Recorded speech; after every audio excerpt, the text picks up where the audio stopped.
അസ്സലാമു അലൈക്കും വറഹ്മത്തുള്ളാഹി. തിബ്ബിൽ ഖുലൂബ് സഹായ സംഘം നിലമേൽ യൂട്യൂബ് ചാനലിലേക്ക് എല്ലാവർക്കും മർഹബ മർഹബ മർഹബ. പ്രിയമുള്ള മുഅ്മിനീങ്ങളെ, ഇന്ന് ഇവിടെ പ്രതിപാദിക്കാൻ പോകുന്നത് പരിശുദ്ധമായ ഖുർആനിലെ 2-ാമത്തെ അധ്യായമായ സൂറത്തുൽ ബഖറയിലെ 233, 234 എന്നിങ്ങനെ 2 ആയത്തുകളാണ്. അർഹമുറാഹിമായ രാജാതിരാജനായ മലിക്കുൽ ജബ്ബാറായ അല്ലാഹുവേ, ഞങ്ങൾ അറിഞ്ഞുകൊണ്ടും അറിയാതെയും രഹസ്യമായും പരസ്യമായും ചെയ്തുപോയ സർവ പാപങ്ങളും നീ ഞങ്ങൾക്ക് വിട്ടുപുറത്ത് മാപ്പാക്കി തരണേ അല്ലാഹുവേ, നീ ഞങ്ങൾക്ക് ആഫിയത്തോടു കൂടിയുള്ള ദീർഘായുസ് നൽകണേ ഇനിയുള്ള ആയുസ്സിലെല്ലാം നന്മകൾ ചെയ്ത് മുന്നേറാൻ നീ ഞങ്ങൾക്ക് ഉദവി ചെയ്യണേ അല്ലാഹുവേ, എല്ലാ ബലാല് മുസീബത്ത് ഇടങ്ങേറുകൾ സർവമാന ഷറുകളും ഞങ്ങളിൽ നിന്നും മാറ്റിത്തരണേ എല്ലാവിധ ഷറുകളെ തൊട്ടും നീ ഞങ്ങളെ കാത്ത് രക്ഷിക്കണേ റഹ്മാനേ. അല്ലാഹുവേ, നിൻ്റെ കാവലും നിൻ്റെ കാരുണ്യവും നിൻ്റെ കൃപാകടാക്ഷവും നിൻ്റെ സഹായവും ഞങ്ങളിൽ എപ്പോഴും നിലനിർത്തി തരണേ സ്വർഗം നീ ഞങ്ങൾക്ക് നിർബന്ധമാക്കി തരണേ നരകം നീ ഞങ്ങൾക്ക് ഹറാമാക്കി തരണേ ഖുർആൻ ശരീഫിനെ പിൻപറ്റി ജീവിക്കാൻ നീ ഞങ്ങൾക്ക് തൗഫീഖ് നൽകണേ വൽഹംദുലില്ലാഹി റബ്ബിൽ ആലമീൻ. ബിസ്മില്ലാഹിർ റഹ്മാനിർ റഹീം. അല്ലാഹു പറയുകയാണ്, വൽവാലിദാതു യുർദിഉന ഔലാദഹുന്ന ഹൗലൈനി കാമിലൈനി ലിമൻ അറാദ അൻ യുതിമ്മ റളാഅത. വളരെ ശ്രദ്ധിക്കേണ്ട ആയത്തുകളാണ്. മാതാക്കൾ തങ്ങളുടെ മക്കൾക്ക് 2 കൊല്ലം തികച്ചും മുലയൂട്ടേണ്ടതാണ് കേട്ടോ. കുട്ടിയുടെ മുലകുടി പൂർണ്ണമാക്കണം എന്ന് ആഗ്രഹിക്കുന്നവർക്കാണ് ഈ വിധി ബാധകമാകുന്നത് കേട്ടോ. അള്ളാഹു പറയുകയാണ് മാതാപിതാക്കളോട്. ഒരു മാതാവിനോട് അള്ളാഹു പറയുന്നു, 2 വർഷം നിങ്ങളുടെ കുട്ടികൾക്ക് നിങ്ങൾ മുല കൊടുക്കണം, പാല് കൊടുക്കണം. മനസ്സിലായില്ലേ? ഈ 2 വർഷവും കുട്ടിക്ക് പാല് കൊടുക്കണം എന്ന് ആഗ്രഹിക്കുന്നവർക്കാണ് ഈ നിയമം. അല്ലാത്തവർക്ക് ഈ നിയമം ബാധകമേ അല്ല. വീണ്ടും അള്ളാഹു പറയുന്നു, വഅലൽ മൗലൂദി ലഹു റിസ്ഖുഹുന്ന വകിസ്വതുഹുന്ന ബിൽ മഅറൂഫ്. വളരെ ശ്രദ്ധിക്കണം. കുട്ടി ജനിച്ചത് ആർക്കാണോ അവനാണ് ആ മാതാക്കൾക്ക്, അഥവാ പാല് കൊടുക്കുന്ന മാതാക്കൾക്ക് മര്യാദയനുസരിച്ച് ആഹാരവും വസ്ത്രവും കൊടുക്കാനുള്ള ബാധ്യത കേട്ടോ. ഇവിടെ തലാഖിൻ്റെ ശേഷം ഒരു പെണ്ണ് തലാഖിന് ശേഷം ഒരു കുട്ടിയെ പ്രസവിച്ചു. ആ കുട്ടിയെ സംബന്ധിച്ചുള്ള നിയമമാണ്. എന്നാലും ഖിയാമത്ത് നാൾ വരെ വരുന്ന എല്ലാ രക്ഷകർത്താക്കൾക്കും ഉള്ള നിയമമാണ്. അപ്പം കുട്ടി, ഇപ്പോൾ തലാഖായ ഒരു പെണ്ണിന് കുട്ടി ജനിച്ചു. ആ കുട്ടിയുടെ പിതാവ് ആരാണോ ആ മാതാവിന് ആവശ്യമുള്ള ചെലവുകൾ ഈ പിതാവ് കൊടുക്കണം എന്നാണ് അള്ളാഹു പറയുന്നത്.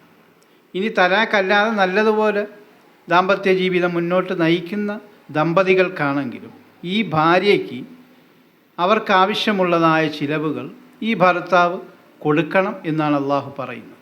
ഇന്നത്തെ നിയമം എന്താണ്? പ്രസവം പെണ്ണ് വീട്ടുകാർ ഏറ്റെടുത്തോട്ടെ, ചെറുക്കൻ പിന്നെ തിരിഞ്ഞു നോക്കൂല. ഞാൻ അതിലേക്കൊന്നും കടക്കുന്നില്ല. അള്ളാഹുവിൻ്റെ നിയമത്തിലേക്ക് മാത്രമാണ് ഞാൻ കടക്കുന്നത്. വീണ്ടും അല്ലാഹു പറയുകയാണ്, ലാ തുകല്ലഫു നഫ്സുൻ ഇല്ലാ വുസ്അഹാ. ഒരാളെയും അവരുടെ കഴിവിനപ്പുറം നൽകാൻ നിർബന്ധിക്കരുത് കേട്ടോ. ഒരു പുരുഷന് അവന് കൊടുക്കാൻ പറ്റുന്ന കഴിവിൻ്റെ അനുസരിച്ചുള്ള ചിലവ് കൊടുത്താൽ മതി. കൂടുതലായിട്ട് ഒരു പെണ്ണിങ്ങനെ ബുദ്ധിമുട്ടിച്ചാൽ അവന് കൊടുക്കേണ്ട കാര്യമില്ല. ഒരു മനുഷ്യന് എങ്ങനെ കഴിവുണ്ടോ ആ കഴിവിനനുസരിച്ച് ആ മുലയൂട്ടുന്ന സ്ത്രീക്ക് ഓഹരി കൊടുക്കുക, അവരുടെ ചിലവ് നമ്മൾ വഹിക്കുക. ഒരു മനുഷ്യന് പറ്റുന്ന രീതി. അതാണ് അള്ളാഹു പറഞ്ഞു. ആരെയും അള്ളാഹു ബുദ്ധിമുട്ടിപ്പിക്കുന്നില്ല. വീണ്ടും അള്ളാഹു പറയുകയാണ്, ലാ തുളാറ വാലിദത്തും ബിവലദിഹാ വലാ മൗലൂദുൻ ലഹു ബിവലദിഹി വഅലൽ വാരിസി മിസ്ലു ദാലിക. അതായത് മാതാവിനെ അവളുടെ കുട്ടി കാരണം വിഷമിപ്പിക്കരുത് കേട്ടോ. കുട്ടി ജനിച്ചതാർക്കാണോ അവനെയും അവൻ്റെ കുട്ടി കാരണം വിഷമിപ്പിക്കരുത് കേട്ടോ. കുട്ടി മുല കുടിക്കുന്ന ഘട്ടത്തിൽ പിതാവ് മരണപ്പെട്ടാൽ അവൻ്റെ അവകാശികൾക്കും ഇതേ പ്രകാരമുള്ള ബാധ്യതയുണ്ട് കേട്ടോ. ഇനി ഒരു മാതാവ് ഒരു കുട്ടിയെ പ്രസവിച്ച് ആ കുട്ടിയുടെ പേരിൽ മാതാവിനെയോ പിതാവിനെയോ വേറെ ആരും വിഷമിപ്പിക്കാൻ പാടില്ല എന്ന്. ബന്ധം തീർത്തതായാലും നല്ലതുപോലെ നല്ലതുപോലെ ബന്ധം തുടർന്ന് പോകുന്നതായാലും ഏതായാലും ആ ഒരു കുട്ടിയുടെ പേരിൽ, ജനിച്ചതായ കുട്ടിയുടെ പേരിൽ മാതാവിനെയോ പിതാവിനെയോ ബുദ്ധിമുട്ടിപ്പിക്കാൻ പാടില്ല എന്നാണ് അള്ളാഹു പറയുന്നത്. മാത്രവുമല്ല, ഇനി ഈ 2 വയസ്സ് വരെ കുട്ടിക്ക് മുല കൊടുക്കണമെന്നാണല്ലോ. ഈ അവധിക്ക് മുന്നേ ഈ കുട്ടിയുടെ പിതാവ് മരണപ്പെട്ടു പോയാൽ ഈ പിതാവിൻ്റെ ബന്ധുക്കൾ ഇതേ പ്രകാരം ചെയ്യണം എന്നുകൂടി അള്ളാഹു ഉണർത്തുകയാണ്. ഈ പിതാവിൻ്റെ ബാധ്യത പിതാവിൻ്റെ ബന്ധുക്കൾ ഏറ്റെടുക്കണമെന്നാണ് അള്ളാഹു പറയുന്നത്. അവിടെ പിന്നെ യാതൊരു തർക്ക വിഷയവുമില്ല. ഇത് അള്ളാഹു പറഞ്ഞ നിയമമാണ്. വീണ്ടും അള്ളാഹു പറയുകയാണ്, ഫൈൻ അറാദ ഫിസാലൻ അൻ തറാദിം മിൻഹുമാ ഫതശാവുരിൻ ഫലാ ജുനാഹ അലൈഹിമാ. ഇനി ആ മാതാപിതാക്കൾ പരസ്പരം ആലോചിച്ച് തൃപ്തിപ്പെട്ട് കുട്ടിയുടെ മുലകുടി പ്രസ്തുത അവധിക്ക് മുന്നേ തന്നെ നിർത്തുവാൻ ഉദ്ദേശിക്കുന്നു എങ്കിൽ അവർക്ക് യാതൊരു കുറ്റവുമില്ല കേട്ടോ. ഇനി 2 വർഷം തന്നെ മുലയൂട്ടണം എന്ന് നമുക്ക് നിർബന്ധമില്ല എങ്കിൽ ഭാര്യയും ഭർത്താവും കൂടെ ഉമ്മയും ഉപ്പയും കൂടെ തീരുമാനിക്കണം നമുക്ക് 1 വർഷം പാല് കൊടുത്താൽ മതി എന്ന് തീരുമാനിക്കണമെങ്കിൽ യാതൊരു കുഴപ്പവുമില്ല എന്നാണ് അള്ളാഹു പറയുന്നത്. വീണ്ടും അള്ളാഹു പറയുകയാണ്, വഇൻ അറത്തും അൻ തസ്തർദിഉ ഔലാദകും ഫലാ ജുനാഹ അലൈക്കും ഇദാ സല്ലംതും മാ ആതൈതും ബിൽ മഅറൂഫ്. നിങ്ങളുടെ കുട്ടികൾക്ക് മറ്റു സ്ത്രീകളെ കൊണ്ട് മുല കൊടുപ്പിക്കണമെന്ന് നിങ്ങൾ ഉദ്ദേശിക്കുന്നു എങ്കിൽ അതിലും നിങ്ങൾക്ക് കുറ്റമൊന്നും ഇല്ല കേട്ടോ. പക്ഷേ അള്ളാഹു പറയുകയാണ്, ആ പോറ്റമ്മമാർക്ക് കൊടുക്കാൻ നിശ്ചയിച്ചത് മര്യാദയനുസരിച്ച് നിങ്ങൾ കൊടുത്തിട്ടുണ്ടെങ്കിൽ കുഴപ്പമില്ല. മുല കുടിക്ക് നമ്മളുടെ മക്കളെ പാല് കൊടുക്കാൻ വേണ്ടി അന്യ സ്ത്രീകളെ ഏൽപ്പിക്കാം. അപ്പോൾ അവർക്ക് കൊടുക്കുന്നതായ അല്ലെങ്കിൽ അവർ ചോദിക്കുന്നതായ പ്രതിഫലം കൊടുക്കണം. അത് കൊടുക്കാതിരുന്നാൽ വലിയ തെറ്റാണ്. അത് കൊടുത്ത് വീഴണം എന്നാണ് അള്ളാഹു പറയുന്നത്. അപ്പോൾ നമ്മളുടെ മക്കളെ വേറെ സ്ത്രീയെ കൊണ്ട് മുല കൊടുപ്പിക്കാം. അതിന് നമ്മൾ കൂലി കൊടുക്കണമെന്ന് അർത്ഥം എന്ന് സാരം. വീണ്ടും അള്ളാഹു പറയുകയാണ്, വത്തഖുല്ലാഹ വഅലമൂ അന്നല്ലാഹ ബിമാ തഅമലൂന ബസീർ. എല്ലാ വിഷയങ്ങളിലും അള്ളാഹുവിനെ സൂക്ഷിക്കുക. നിങ്ങളുടെ പ്രവർത്തനങ്ങളെല്ലാം അള്ളാഹു ശരിക്ക് കാണുന്നുണ്ട് എന്ന് മനസ്സിലാക്കുകയും ചെയ്യുക. എല്ലാം അള്ളാഹു കാണുന്നുണ്ട്, എല്ലാം അള്ളാഹു അറിയുന്നുണ്ട്. അതുകൊണ്ട് നിങ്ങൾ എന്ത് ചെയ്യുക? അള്ളാഹുവിനെ സൂക്ഷിക്കുക എന്ന് അള്ളാഹു എടുത്തു പറയുകയാണ്. വീണ്ടും അള്ളാഹു പറയുകയാണ്, വല്ലദീന യുതവഫൗന മിൻകും വയദറൂന അസ്വാജൻ യതറബ്ബസുന ബിഅൻഫുസിഹിന്ന അർബഅത അശ്ഹുരിൻ വഅശ്റാ. വളരെ ശ്രദ്ധിക്കണം. വല്ലദീന യുതവഫൗന മിൻകും വയദറൂന അസ്വാജൻ യതറബ്ബസുന ബിഅൻഫുസിഹിന്ന അർബഅത അശ്ഹുരിൻ വഅശ്റാ.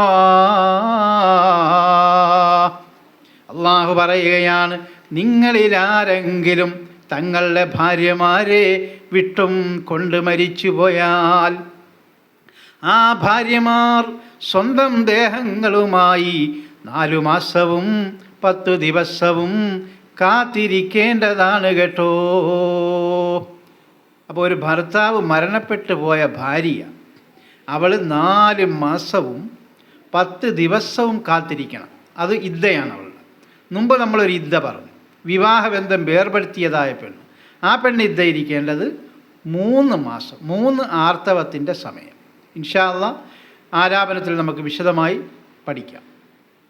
വീണ്ടും അല്ലാഹു പറയുകയാണ്, ഫൈദാ ബലഗിന അജലഹുന്ന ഫലാ ജുനാഹ അലൈക്കും ഫീമാ ഫഅൽന ഫീ അൻഫുസിഹിന്ന ബിൽ മഅറൂഫ്.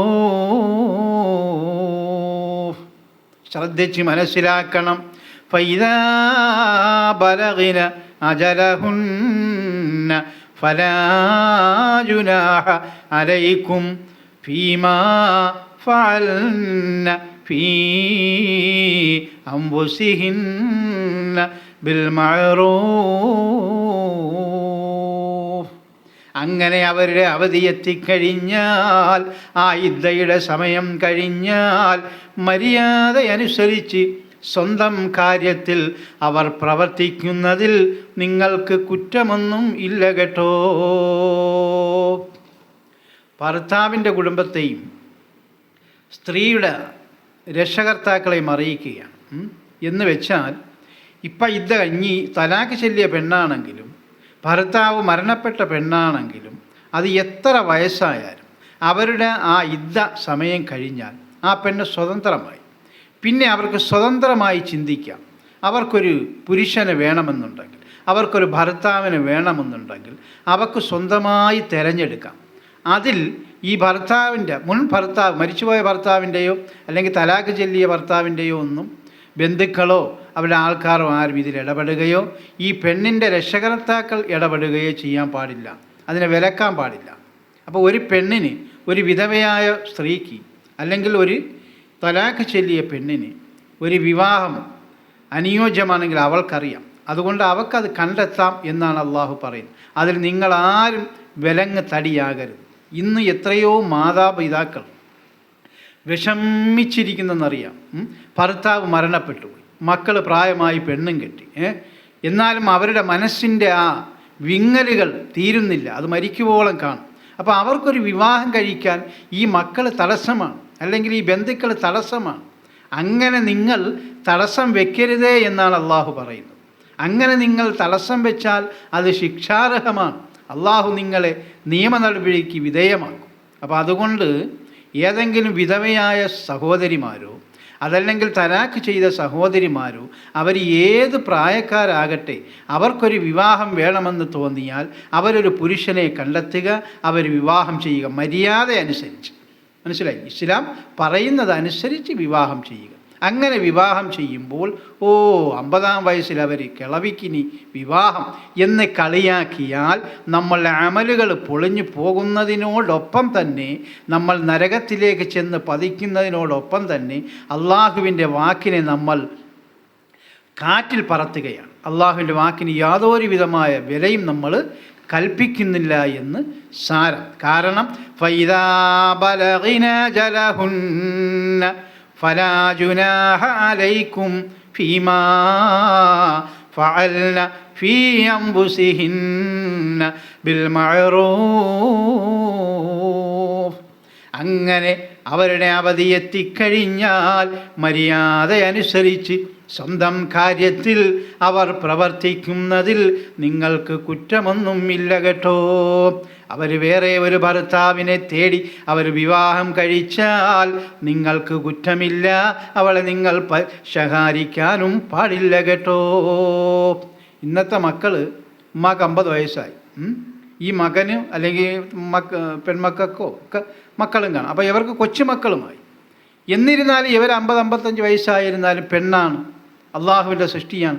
അവർക്ക് വിചാരങ്ങളെല്ലാം ഉണ്ടാകും. മനസ്സിലായി? അതുകൊണ്ടാണ് അള്ളാഹു ഇങ്ങനെ പറഞ്ഞത്. ആ 55-ാമത്തെ വയസ്സിലും അവർക്ക് ഒരു പുരുഷനെ തേടണമെങ്കിൽ മര്യാദ അനുസരിച്ച് വിവാഹ ജീവിതം മുന്നോട്ട് കൊണ്ടുപോകാം. അതിൽ ഈ മക്കളോ കൊച്ചുമക്കളോ ബാക്കിയുള്ളവരോ ഒന്നും ഇടപെടാൻ പാടില്ല എന്നാണ് അള്ളാഹു വ്യക്തമാക്കുന്നത്. നല്ലതുപോലെ മനസ്സിലാക്കണം. എന്നിട്ട് അള്ളാഹു പറയുന്നു, വല്ലാഹു ബിമാ തഅമലൂന ഖബീർ. നിങ്ങളുടെ പ്രവർത്തനങ്ങളെല്ലാം അള്ളാഹു സൂക്ഷ്മമായി അറിയുന്നുണ്ട് കേട്ടോ. നമ്മളുടെ എല്ലാ കാര്യങ്ങളും അള്ളാഹു സൂക്ഷ്മമായി അറിയുന്നുണ്ട്. മനസ്സിലായില്ല? അപ്പോൾ തള്ളയെ വിവാഹം ചെയ്യാൻ ആഗ്രഹിക്കുമ്പോൾ മകൻ പറയണേ, അത് നാണക്കേടാണ്, അവനാണ് ശിക്ഷ. ആ തള്ളയുടെ വിങ്ങൽ, മനസ്സിൻ്റെ വിങ്ങൽ അവനറിയാമോ? ഇവനറിഞ്ഞില്ല. ഇവൻ്റെ കൊച്ചുങ്ങളെ നോക്കണം, അല്ലെങ്കിൽ അവൻ്റെ കാര്യങ്ങൾ നോക്കണം, അല്ലെങ്കിൽ മകൾക്കാണെങ്കിൽ മകളെ കൊച്ചുങ്ങളെ നോക്കണം. തള്ള ഇങ്ങനെയൊക്കെ അങ്ങ് കിടന്നോട്ട് എന്നാണ് ഇവരുടെ ധാരണ. അതുപോലെ തന്നെ പിതാക്കളും. ഇപ്പോൾ ഭാര്യ മരണപ്പെട്ടു പോയി, അദ്ദേഹത്തിനൊരു വിവാഹം കഴിക്കണം, അതിന് മക്കളാരും തടസ്സം നിൽക്കരുത്. അദ്ദേഹത്തിൻ്റെ മനസ്സാണ്.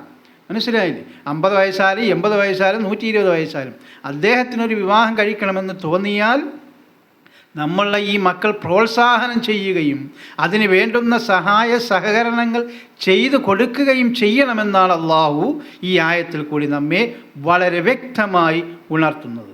നമ്മൾ നല്ലതുപോലെ മനസ്സിലാക്കണം. ഇനി നമുക്ക് ഇൻഷാ അല്ലാഹ് ആലാപനത്തിലേക്ക് പോകാം. അറിയണേ മുസ്ലിമേ, ഇസ്ലാമിൻ നിയമങ്ങൾ കേട്ട് പാടിച്ചോളീ, പറഞ്ഞത് ഖുർആനാ. ശറഇൻ്റെ വിധി, ഇസ്ലാമിൻ്റെ നിയമം, അള്ളാഹുവിൻ്റെ നിയമം ഇതാ പറയുകയാണ്. ആ നിയമങ്ങൾ നിങ്ങൾ കേട്ട് പഠിച്ചുകൊള്ളുക.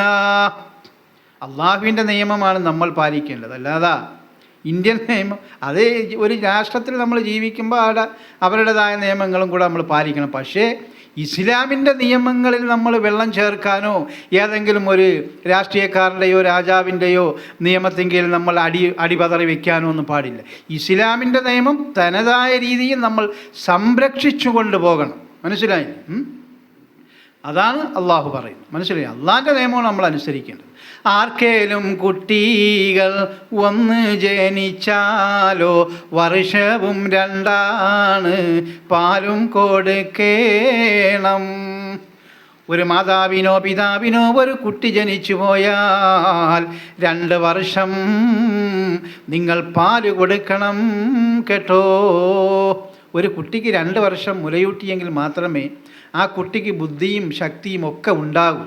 ആ കുട്ടിക്ക് രോഗമില്ലാതിരിക്കണമെങ്കിലും അങ്ങനെയാണ്. അതുകൊണ്ടാണ് അള്ളാഹു ഇങ്ങനെ പറഞ്ഞത്. പിന്നെ അള്ളാഹു കുറച്ച് നമുക്ക് എളുപ്പം തന്നിട്ടുണ്ട്, അത് വേറെ കാര്യം. എന്നാലും ഒരു മാതാവും പിതാവും അറിഞ്ഞിരിക്കേണ്ടത്, ഒരു കുട്ടിയെ നമ്മൾ പ്രസവിച്ച് കഴിഞ്ഞാൽ അതിന് 2 വർഷം കുറയാതെ നമ്മൾ എന്ത് ചെയ്യുക? ഉമ്മാൻ്റെ പാല് കൊടുക്കുക. അതാണ് നല്ലത്. ഉമ്മായും ബാപ്പയും ഒരുമിച്ച് സമ്മതം, 2 3 നിർത്താമേ കാര്യവും. ഇനി മാതാവും പിതാവും, ആ കുട്ടിയുടെ മാതാവും പിതാവും കൂടി ഒത്തൊരുമിച്ച് പറയുകയാണ്, നമുക്ക് 1 വർഷം പാല് കൊടുത്താൽ മതി, അതിനും കുഴപ്പമില്ല. പക്ഷേ നമ്മൾ ഒരു കാര്യം മനസ്സിലാക്കണം, 2 വർഷം പാല് കൊടുക്കണമെന്ന് അല്ലാഹു പറഞ്ഞു എങ്കിൽ അതിലൊരു കാരണം കാണും സഹോദരന്മാരെ. 2 വർഷം ഒരു കുട്ടിക്ക് പാല് മാതാവ് കൊടുത്തു കഴിഞ്ഞാൽ പൂർണ്ണ ആരോഗ്യവാനായ കുട്ടിയായിരിക്കും. അവന് രോഗങ്ങൾ കുറവായിരിക്കും, നല്ല ബുദ്ധിയുണ്ടാകും. അങ്ങനെ ഒരുപാട് വിശദീകരണങ്ങളുണ്ട്. അതൊന്നും ഞാൻ ഇതിലേക്ക് കടത്തുന്നില്ല. അള്ളാഹു പറഞ്ഞു 2 വർഷം പാല് കൊടുക്കുക. ഇനി നിങ്ങൾക്ക് അതിന് സാധിച്ചില്ല എങ്കിൽ നിങ്ങൾ ഉദ്ദേശിക്കുന്ന തരത്തിൽ പാല് കൊടുക്കുക. അതിനും നിങ്ങൾക്ക് സാധിച്ചില്ല എങ്കിൽ വിലയ്ക്കായിട്ട് ഒരു സ്ത്രീയെ നിങ്ങൾ വിലക്കെടുത്തുകൊണ്ട് അവൾക്ക് എന്തെങ്കിലും കൊടുത്തുകൊണ്ട് അവൾക്ക് കൂലിയായി കൊടുത്തുകൊണ്ട് നിങ്ങളുടെ മക്കളെ പാല് കൊടുക്കാമെന്നും അള്ളാഹു നമ്മെ ഉണർത്തുകയാണ്. അപ്പോൾ അള്ളാഹു നമുക്ക് എളുപ്പം ചെയ്തു തന്നിട്ടുണ്ട്. എന്നാലും അള്ളാഹു മെയിനായിട്ട് പറഞ്ഞ കാര്യമാണ് നമ്മൾ ഏറ്റെടുക്കേണ്ടത്. ഇതിലൊന്നും ഇല്ലല്ലോ കുറ്റവും തന്നാണേ അറിയണം ഖുർആന എണ്ണി പറഞ്ഞത്. 2 വർഷം ഇനി കൊടുത്തില്ലെങ്കിലും കുഴപ്പമൊന്നുമില്ല എന്ന് അള്ളാഹു പറയുകയാണ് കേട്ടോ. മുലയൂട്ടും മാതാവേ ചെല്ലും ചെലവേതും കഴിവിൻ്റെ പരിധിയിൽ നീയും കൊടുക്കേണം. ഒരു പുരുഷൻ്റെ കുട്ടിയെയാണ് ഒരു പെണ്ണ് മുലയൂട്ടുന്നതെങ്കിൽ ആ പെണ്ണിന് എന്തെല്ലാം ആവശ്യമുണ്ടോ, ഇവനതിന് കഴിവുണ്ടോ എങ്കിൽ അവൻ്റെ കഴിവനുസരിച്ച് ആ പെണ്ണിന് ഇവന് കഴിവിൻ്റെ പരമാവധി ഇവൻ ചിലവിന് കൊടുക്കണമെന്നാണ് അള്ളാഹു പ്രഖ്യാപിക്കുന്നത്. സാധാ നിലയിലും ത്വലാഖിൻ്റെ സമയവും ഇത് തന്നെ വിധിയാണ്, ഓർക്കേണം നല്ലോണം. നല്ലതുപോലെ ഒരുമിച്ച് പോകുന്ന ഭാര്യ ഭർത്താക്കന്മാരുടെ മക്കളായാലും ഇനി തലാഖ് ചൊല്ലി വേറെ പിരിഞ്ഞതായ പെണ്ണിനായാലും നമ്മളുടെ മക്കളെ പുരുഷന്മാർ ഒരു പിതാവിൻ്റെതായ മക്കളെ മുലയൂട്ടുന്ന സ്ത്രീക്ക് അവൾക്ക് ആവശ്യം എന്തൊക്കെയാണോ ഇവൻ്റെ പരിധിയിൽ നിന്നുകൊണ്ട് അവളെ സംരക്ഷിക്കണമെന്ന് അള്ളാഹു പറയുകയാണ് കേട്ടോ. ഇവൻ്റെ കഴിവിൻ്റെ പരിധി മതി, ഇവനാരും നമ്മൾ ബുദ്ധിമുട്ടിപ്പിക്കാൻ പാടില്ല എന്നാണ് ഒരു പുരുഷനെ. സ്ത്രീകൾ അത് വേണം ഇത് വേണം, ഇല്ലാത്തതും ഖിയാമത്ത് നാൾ വരെ ഉണ്ടാവാത്തതും ഒക്കെ കൊണ്ടുവരണമെന്ന് പറഞ്ഞാൽ അവൻ വിഷമിച്ചു. മര്യാദ അനുസരിച്ച് അവനെന്താണോ ജോലി അവൻ്റെ ആ തുച്ഛ വരുമാനം കൊണ്ടുള്ള ഒരു സംരക്ഷണം, അതാണ് നമ്മൾ ആഗ്രഹിക്കേണ്ടത്. മുലയൂട്ടും സമയമിൽ ഭർത്താവും മരിച്ചാലോ അവനുടെ ബന്ധുക്കൾ ഈ കടമ നിറവേറ്റി. ഇനി മുലയൂട്ടുന്ന സമയത്ത് ഈ ഭർത്താവിൻ്റെ ഈ കുട്ടിയുടെ ബാപ്പയങ്ങ് മരണപ്പെട്ടു പോയാൽ ഈ ബാപ്പയുടെ ബന്ധുക്കൾ ആ കടമ നിറവേറ്റണമെന്ന് അള്ളാഹു പ്രഖ്യാപിക്കുകയാണ്. എത്ര വ്യക്തമായിട്ടാണ് അള്ളാഹു നിയമങ്ങൾ നമുക്ക് വിശദീകരിച്ചു തരുന്നത്. തലാഖേയും ചൊല്ലിയ പെണ്ണിൻ്റെ ഇദ്ദയും 3 ആർത്തവം കഴിയുന്ന സമയമാ. എല്ലാവർക്കും സംശയമുണ്ടാകും ഈ ഇദ്ദയെ സംബന്ധിച്ച്. തലാഖ് ചൊല്ലിയതായ പെണ്ണ്, ആ പെണ്ണിന് ഇദ്ദയുണ്ട്. ആ ഇദ്ദ 3 മാസമാണ്, അഥവാ 3 മെൻസസിൻ്റെ സമയമാണ്. 3 ആർത്തവം കഴിഞ്ഞാൽ അവളുടെ ഇദ്ദ കഴിഞ്ഞു. ഭർത്താവും മയ്യത്തായി ആ പെണ്ണിന് ഇദ്ദയും മാസവും 4 10 ദിവസവും. ഇനി ഭർത്താവും മരണപ്പെട്ടു പോയ പെണ്ണാണ്, വിധവയായ പെണ്ണാണ് എങ്കിൽ അവളുടെ ഇദ്ദയെന്ന് പറയുന്നത് 4 മാസവും 10 ദിവസവും അവൾ ഇദ്ദയിരിക്കണം കേട്ടോ. അത് കഴിഞ്ഞാലേ അവൾ സ്വതന്ത്രമാവുകയുള്ളൂ. ഇവിടെ പ്രത്യേകം ശ്രദ്ധിക്കണം. ഒരു പുരുഷൻ തലാഖ് ചൊല്ലിയ സ്ത്രീയാണെങ്കിൽ അവൾ ഇരിക്കേണ്ടത് 3 ആർത്തവം കഴിയുന്നത് വരെ. ഭർത്താവ് മരണപ്പെട്ട സ്ത്രീയാണ് ഇരിക്കുന്നതെങ്കിൽ 4 മാസവും 10 ദിവസവും കൂടി ഇരിക്കണം. മനസ്സിലായില്ലേ? ഇദ്ദയും കഴിഞ്ഞുള്ള പെണ്ണും സ്വതന്ത്രമാ പരിപൂർണ തീരുവ അവൾക്കും എടുക്കാമേ. അള്ളാഹു പറയുകയാണ്, ഇദ്ദയിരുന്ന് അത് പൂർത്തിയായ പെണ്ണ് സ്വതന്ത്രയാണ്. അവളുടെ തീരുമാനം എന്താണോ അത് ഇസ്ലാമിന് നിരക്കുന്നതാണോ അതിൽ നിങ്ങൾ വഴിപ്പെടണം കേട്ടോ. അവളെ നിങ്ങൾ വഴക്ക് പറയാനേ പാടില്ല, അവളെ ദുഷിക്കാനേ പാടില്ല. അവളുടെ തീരുമാനം നല്ലതാണ് എങ്കിൽ നിങ്ങൾ അനുകൂലിക്കണം എന്ന് അല്ലാഹു പറയുകയാണ്. അപ്പോൾ ഇദ്ദ കഴിഞ്ഞവർ രണ്ടായാലും വിവാഹബന്ധം വേർപെടുത്തിയാലും ഭർത്താവ് മരണപ്പെട്ടാലും ഇദ്ദ ശരിക്ക് കഴിഞ്ഞാൽ ഇദ്ദ കഴിഞ്ഞ ഒരു പെണ്ണ് സ്വതന്ത്രയായി. ഇനി അവൾക്ക് വേറൊരു വിവാഹം കഴിക്കണം, അവളെ കഴിപ്പിക്കണം. അതിന് വേണ്ടുന്ന സഹായങ്ങൾ നമ്മൾ ചെയ്തു കൊടുക്കണം. അല്ലാതെ അതിനെ നിരുത്സാഹപ്പെടുത്താൻ പാടില്ലേ എന്നാണ് അള്ളാഹു പറയുന്നത്. കാരണം ഈ പെണ്ണിൻ്റെ മനസ്സറിയുന്നവൻ അള്ളാഹുവാണ്. അതുപോലെ തന്നെ പുരുഷന്മാർ ഭാര്യ മരിച്ചു പോയാൽ ആ കർമ്മങ്ങളെല്ലാം കഴിഞ്ഞിട്ട് ഇൻഷാ അല്ലാഹ് അവർക്ക് അനുയോജ്യമായ ഒരു വിവാഹം കഴിക്കാം. ഇനി ഭാര്യ ഉള്ളവർ തന്നെ മനസ്സിലായില്ല, ഒരു പെണ്ണ് കൂടി കെട്ടണം എന്ന് ആഗ്രഹിച്ചു പോയാൽ അവൻ അതിനുള്ളതായ കഴിവുണ്ട് എങ്കിൽ അവന് വിവാഹം കഴിക്കും. അതാണ് ആ ആയത്തിലേക്ക് ഞാനിപ്പോൾ കടക്കുന്നില്ല. അതാണ് അള്ളാഹു പറഞ്ഞ് 4 വരെ വിവാഹം കഴിക്കാം. കാരണം വ്യഭിചാരവും അനാവശ്യമായ ചിന്തകളും അതുപോലുള്ളതായ അലപനാദി തരങ്ങളും ഈ മനുഷ്യനിൽ നിന്ന് തുടച്ചു നീക്കുവാൻ വേണ്ടിയാണ് അള്ളാഹു ഇതുപോലുള്ള കാര്യങ്ങൾ നമുക്ക് വ്യക്തമാക്കി തരും. ഒരു പെണ്ണിനും മക്കൾക്കും മാത്രം ചിലവ് കൊടുക്കാമെന്ന് ഇസ്ലാം പറഞ്ഞിട്ടില്ല. ഇസ്ലാം പറഞ്ഞു ഒരു പുരുഷന് 4 വരെ വിവാഹം ചെയ്യാം. അത് എങ്ങനെയാണ്? അവന് കഴിവുണ്ട് എങ്കിൽ. ഒരു പെണ്ണിന് അല്ലെങ്കിൽ വേറൊരു വിധവയായ പെണ്ണിന് ഒരു ജീവിതം, ഒരാൾക്ക് ഭാര്യയുണ്ട്, മക്കളുണ്ട്, അവർക്ക് നല്ലതുപോലെ ചിലവ് കൊടുത്തുകൊണ്ടിരിക്കുന്നു. ഇനി ഒരു വിധവയായ പെണ്ണിന് അല്ലെങ്കിൽ ഭർത്താവില്ലാത്ത പെണ്ണിന് കൂടി ഒരു സംരക്ഷണം കൊടുക്കാമെന്ന് ഒരാൾക്ക് തോന്നി, അദ്ദേഹത്തിന് അതിനുള്ള മനസ്സും സാമ്പത്തിക ശേഷിയും ഉണ്ട് എങ്കിൽ ഈ ഭാര്യ ഉണ്ട് എന്നുള്ളതൊരു നിയമമേ അല്ല. അവന് വേറൊരു പെണ്ണിനെ കെട്ടാം. അതാണ് ഇസ്ലാം പ്രഖ്യാപിക്കുന്നത്. ആർക്കെങ്കിലും എതിരുണ്ടെങ്കിൽ എൻ്റെ നമ്പറിൽ വിളിച്ച് ചോദിക്കുക, എന്താണ് ഈ ഉസ്താദ് ഈ പറയുന്നത്? ശരിക്കും നമ്മൾ മനസ്സിലാക്കണം. ഇപ്പോൾ 2 മക്കൾ എനിക്കുണ്ട്, അല്ലെങ്കിൽ 3 മക്കൾ എനിക്കുണ്ട്, ഒരു ഭാര്യയുണ്ട്. ശരി, അങ്ങനെ ഇരിക്കട്ടെ. എനിക്കൊരു വിധവയെ സംരക്ഷിക്കണം എന്ന് ഞാൻ ആഗ്രഹിച്ചാൽ അതിനുള്ള കഴിവും തൻ്റെ ഇടവും അതിനുള്ള സമ്പത്തും എനിക്ക് ഉണ്ട് എന്ന് എനിക്ക് മനസ്സിലാവുമല്ലോ. എനിക്ക് സമ്പത്തുണ്ട്, എനിക്ക് ആരോഗ്യമുണ്ട്, എല്ലാമുണ്ട്. അപ്പോൾ എനിക്കൊരു വിവാഹം, ഒരു വിധവയായ പെണ്ണിനെയും കൂടെ എനിക്ക് സംരക്ഷിക്കാനുള്ള ആ കഴിവും മനസ്സും എനിക്കുണ്ട്, സാമ്പത്തിക ശേഷിയുമുണ്ട് എങ്കിൽ നമ്മൾ ഇന്ത്യൻ നിയമമൊന്നും നോക്കണ്ട. അള്ളാഹു പറഞ്ഞു നീ വിവാഹം ചെയ്തോക്ക്, ഒരു കുഴപ്പമില്ല. ഇതാണ് നിയമം, ഇതാണ് ദീനുൽ ഇസ്ലാം. അല്ലാതെ ഇന്ത്യൻ നിയമം നോക്കി നിന്നാൽ ഇവിടെ ഒരുപാട് വ്യഭിചാരങ്ങൾ നടക്കും. മനസ്സിലായില്ല? അതൊന്നും നമ്മൾ നോക്കണ്ട. നമ്മൾ ഖുർആൻ ശറഇൻ മതബോധം നോക്കുമ്പോൾ നമ്മൾ ഇസ്ലാമിൻ്റെ നിയമമാണ് അംഗീകരിക്കേണ്ടത്. മനസ്സിലായില്ല? ഇവിടെ 2ാമത് കെട്ടെന്ന് പറഞ്ഞാൽ ജയിലിലടയ്ക്കും. അങ്ങനെ ജയിലിലടച്ചാൽ ആ സെക്കൻഡ് മുതൽ ഇവന് കൂലിയാണ്. അള്ളാഹുവിൻ്റെ നിയമം നമ്മൾ നടപ്പിലാക്കാൻ പോകുമ്പോൾ നമ്മളെ ആരെങ്കിലും ഉപദ്രവിക്കുന്നു എങ്കിൽ ആ നിമിഷം മുതൽ നമ്മൾ സ്വർഗത്തിൻ്റെ അവകാശിയും നമ്മളുടെ പാപം പൊറുക്കുകയും നമ്മൾ ദീനിലേക്ക് പടപൊരുതുകയും ചെയ്യുകയാണ്. കാരണം അള്ളാഹുവിൻ്റെ നിയമം നമ്മൾ കാത്ത് സൂക്ഷിക്കുകയാണ്. പ്രത്യേകം മനസ്സിലായല്ലോ? ഒന്നുകൂടെ വേണമെങ്കിൽ ഈ വീഡിയോ നിങ്ങൾ കേട്ടോളി. അങ്ങനെ ചെയ്യുമ്പോൾ തടസ്സവും പാടില്ല, തടസ്സവും ചെയ്താലോ ശാപവും കിട്ടുമേ. അങ്ങനെ വിവാഹം ഒരു വിധവയായ പെണ്ണ് ആഗ്രഹിക്കുകയാണ് ഒരു ഭർത്താവിന്, അല്ലെങ്കിൽ തലാഖ് ചൊല്ലിയതായ ഒരു പെണ്ണ് ആഗ്രഹിക്കുകയാണ് ഒരു ഭർത്താവിന്.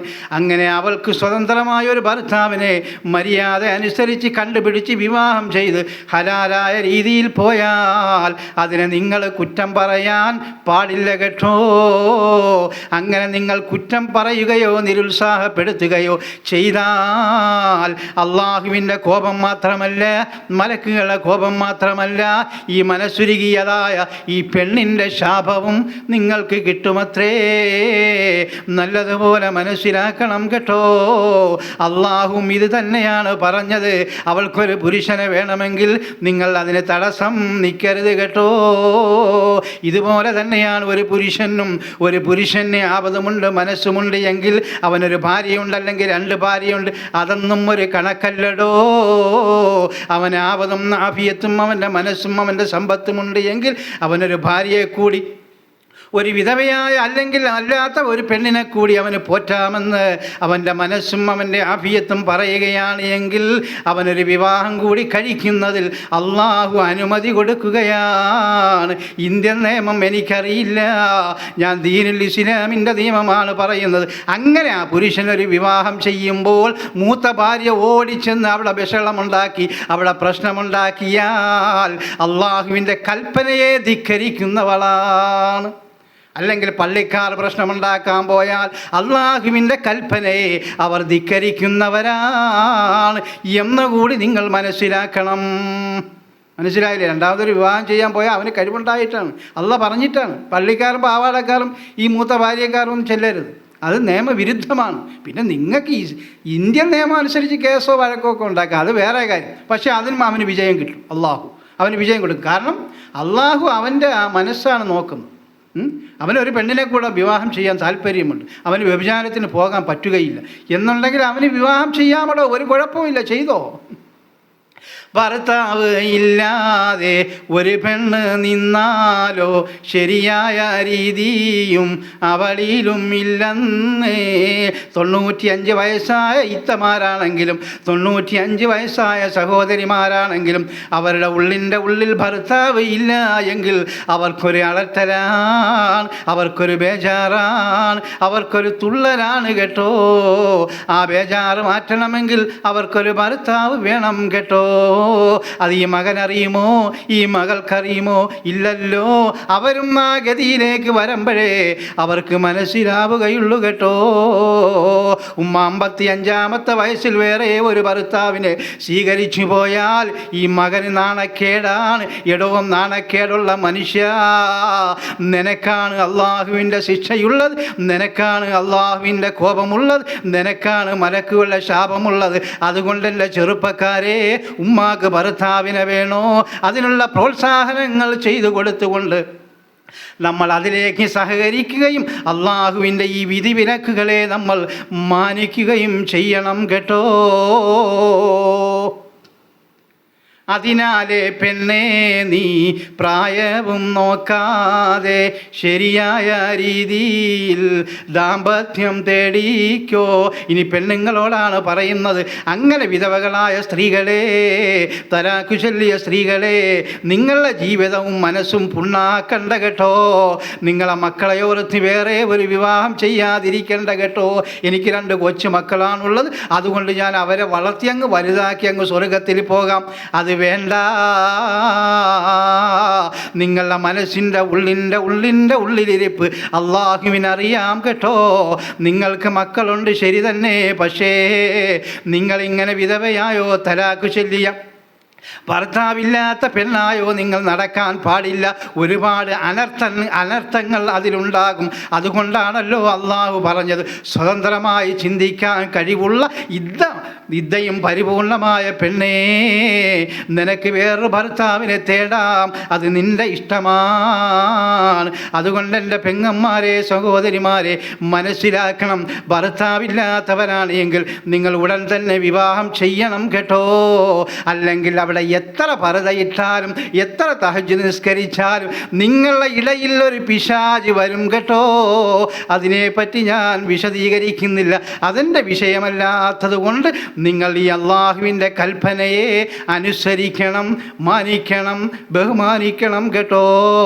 അല്ലാതെ നാട്ടുകാരുടെ പരിഹാസങ്ങളെയല്ല. അങ്ങനെ ഏതവനെങ്കിലും നാട്ടുകാരോ മക്കളോ പരിഹസിച്ചാൽ അവന് തന്നെയാണ് റബ്ബിൻ്റെ അദാബ് എന്നുള്ള കാര്യം ഞാനിവിടെ വ്യക്തമാക്കിക്കൊണ്ട് ഈ വിഷയം, ഈ ആയത്തിൻ്റെ അർത്ഥവും ആശയവും ഞാനിവിടെ നിർത്തുകയാണ്. അല്ലാഹുമ്മ ഗ്ഫിർ ലിൽ മുഅ്മിനീന വൽ മുഅ്മിനാത്ത് വൽ മുസ്ലിമീന വൽ മുസ്ലിമാത്ത് റബ്ബനാ റബ്ബിർഹംഹുമാ കമാ റബ്ബയാനി صغيرا ربنا آتنا في الدنيا حسنة وفي الآخرة حسنة وقنا عذاب النار. صلى الله على محمد صلى الله عليه وسلم. صلى الله على محمد صلى الله عليه وسلم. اللهم صل على محمد يا ربي صل عليه وسلم وصل على جميع الأنبياء والمرسلين والحمد لله رب العالمين. പ്രത്യേകം പറയാനുള്ളത്, രണ്ടാമത് വിവാഹം കഴിച്ചാൽ മൂത്ത ഭാര്യയെ സംരക്ഷിക്കണം. മക്കൾ പ്രായപൂർത്തിയായ പിന്നെ അവരെ സംരക്ഷിക്കണമെന്ന് ഞാൻ പറയുന്നില്ല. പെൺമക്കളാണെങ്കിൽ അവരെ വിവാഹം ചെയ്ത് അയപ്പിക്കുക. ആൺമക്കളാണെങ്കിൽ പ്രായപൂർത്തിയായ പിന്നെ അവരെ ചിലവ് നോക്കേണ്ട കാര്യമില്ല. പക്ഷേ നമ്മളെ ഭാര്യമാരായിരിക്കുമ്പോൾ അവർക്ക് ഒരണുകിട പോലും കുറയാതെ ചിലവ് നോക്കണം എന്നുകൂടി നമ്മൾ മനസ്സിലാക്കണം. ഇതെല്ലാം ഞാൻ പരിശുദ്ധമായ ഖുർആനാണ് പറഞ്ഞത്. അള്ളാഹു എല്ലാവർക്കും ഖുർആൻ പഠിക്കാൻ തൗഫീഖ് ചെയ്യുമാറാകട്ടെ. അടുത്ത ആയത്തുമായി ഇൻഷാ അല്ലാഹ് നാളെ കാണാം. അസ്സലാമു അലൈക്കും വറഹ്മത്തുള്ളാഹി വബറകാതുഹു.